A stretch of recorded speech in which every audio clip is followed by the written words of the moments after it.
Hi guys, I'm Dave in real life and welcome to today's Unmissable! Yes, last night was NXT's New Year's Evil and this is your hit and miss recap. Yeah, it's kind of like a review. Obviously, we've been doing missable and unmissable reviews, but I've decided to change it up and we're going to do hit and miss because that just sounds a hell of a lot better, to be quite honest with you. But anyway, without further ado, we are going to have a look back at NXT New Year's Evil from last night. And what a show! I mean, honestly, I cannot state how brilliant that show was last night. Absolutely brilliant from start to finish, even with the rock segment included. Yeah, we started off the night with Julia facing Roxan Perez for the NXT Female Championship. Oh my god, what a great way to start the show. This was amazing. Julia is now your new NXT Female Champion. The beautiful Madness era is starting in NXT. Absolutely brilliant. What a great match. Even Cora Jade getting involved didn't do it enough to stop Julia starting a new reign in NXT. Absolutely fantastic. What a great way to start. Actually, I have to say that we had 3 female matches back to back, which I have absolutely no complaints to. This show was absolutely amazing. So yeah, Julia wins that NXT Female Championship. Then we went straight into the Fatal 4-Way number one contenders match for the Women's North American Championship. This went to Stephanie Vaquer. So the 2 new girls on the roster are the ones that they are propelling to the top. So Stephanie Vaquer beat the likes of Cora Jade, uh, uh, Kalani Jordan, and of course Lola Vice. This match was very fun. What a very fun match. Totally enjoyable. Honestly, this show was completely just stacked with absolute action. So it was kind of like the reverse of Raw's debut. Absolutely loved this. Uh, Honestly, the watch along was really great as well. Just had so much fun with this show. So yeah, Stephanie Vicker is now your new number one contender for the North American title. We'll say later on in the show they did muddy the waters a little bit because we're going to talk about that in the breakdown of that 6 women tag match, which saw happily named by me the Power Goth Girls. I know it's not. They, I think, are rumored to be called Chemical X, but which was a team of Shotzi, Tatum Paxley, and Gigi Dolin. Of course, they took on Fatal Influence, which had Fallon Henley, the North American champion, in their ranks. Yeah, this match did end with Shotzi picking up the pin and the win for the Power Goth Girls. Yeah, but then Shotzi did try and claim that, look, I pinned the champion. Therefore, I should be number one contender. Technically, I could see a point here, but personally, she didn't beat Fallon Henley on her own. Yes, she got the pin. That shouldn't really count for anything for me personally. But anyway, Stephanie Vaquer and Shotzi face each other next week to confirm who was the number one contender. For me, it's Stephanie Vaquer, straight up. But if we need to have that little bit of more of a match, so Stephanie can certainly, at any time that Stephanie Vaquer wants to wrestle, I'm totally down for. So yeah, having an extra match next week, yes, please. So yeah, I think Stephanie Vaquer will win next week and confirm that she is number one contender. I think this is just a nice little thing for Shotzi. I don't know. But it's just an extra match, so I'm not down on it. We get to see Stephanie Vaquer next week. So, hey, we're all winners here. Obviously, like I said, the Power Goth Girls, who I'm calling the Power Goth Girls, are not trademarked. They might be Chemical X. I don't know what name they're going to get, but still, they won that 6 woman tag match. We went to the Heritage Cup sudden death. 1 fall to a finish match, which basically was just a singles match, basically, in its all honesty. So that would see Charlie Dempsey, who's currently had the Heritage Cup, taking on Alexis King. Alexis King got the victory, is now your new Heritage Cup champion, if you will. I absolutely love this. Had a great moment backstage, apparently, with The Rock, where he got told the story of his dad, Brian Pilman, which is very cool. We didn't get to see that, unfortunately, but obviously that was reported on X at some point by even Alexis King himself in a tweet. But yeah, that was a really big moment. So far, 2 title changes. Heritage Cup goes to Alexis King, and of course, Julia, as you know, NXT champion. We then go into that night's main event, Obi Bei taking on the Trick Williams, the current champ, and of course, Eddie Thorpe. Eddie Thorpe taken out yet again before the main event. He was found on some steps being badly beaten up. But Ava said, look, I'm not falling for it this time. You get your ass up and you get into that triple threat match. There's no pass for you tonight.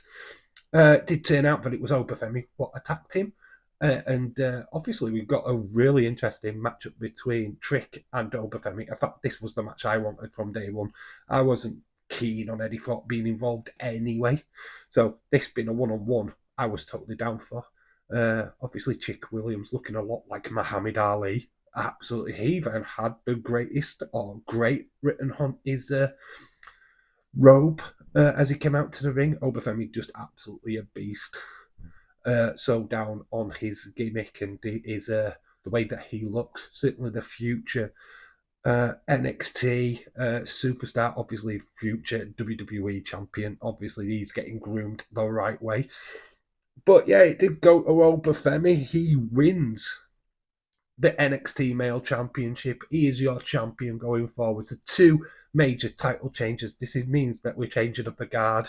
The next era of NXT is now starting. Obi Bei the men, Julia the women. But where does this leave Trick? Where does this leave Roxanne Perez? My best guess is that they're on their way up. There's only one place for them, and that is the main roster. I don't know if we see them before the Royal Rumble or just definitely involved in the Royal Rumble in some aspects, but I feel that their future is on the main roster, to be honest. I feel like the time is now for these 2 upstarts. I think they both go to SmackDown. I feel that that is the main youth program where they nurturing the NXT stars further before obviously going to the big show, which is going to be Monday Night Raw going forward. So yeah, it's going to be interesting to see how all this plays out, but that's where I think, or what I think happens to Trick and Roxanne going forward. We did know that The Rock was going to be on the show. We saw him arrive at the beginning of the show. We saw several segments with like Ethan Page. Very strange segment with Ethan Page. I'm sure Ethan Page absolutely loved this. And it was a dream come true. We even got a smack on his ass as he left. And yeah, it was very awkward, but so much fun. I bet Ethan Page will dine on that for years. I mean, obviously, that is probably one that ticked off his bucket list moments. But yeah, The Rock did come out, and it was the last segment of the show, so it did get a few tongues wagging. What the flip is this about? And yeah, what is he announcing? Is it something huge? It turned out not to be as huge as I probably anticipated, to be fair. He just came out and waffled on a little bit, which I think he just got distracted way too much from the fan base and kind of lost what he had to say, which wasn't a lot, in fairness. He didn't really say it that much. He was just bigging up NXT, to be fair. He was just saying, look, people want to go to the Induit Arena to see Raw, but where they really need to go is to NXT, because this is where the action is happening. This is where the future is happening. So it really felt like he was just bigging up NXT. He did have some sly digs, sly things to say about the Cody situation, which I thought was fascinating.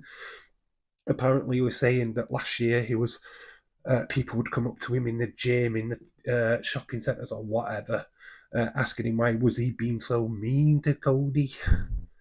And then now, because he was nice to Cody, he's now getting that same reaction. But people going up to him and saying, why are you not mean to Cody?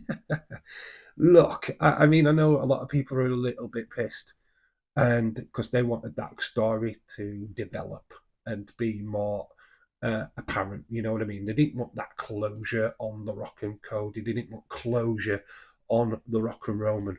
But I feel that that's what The Rock wanted to do. I felt like that wasn't the character The Rock last night. Like on Monday, it wasn't the character The Rock.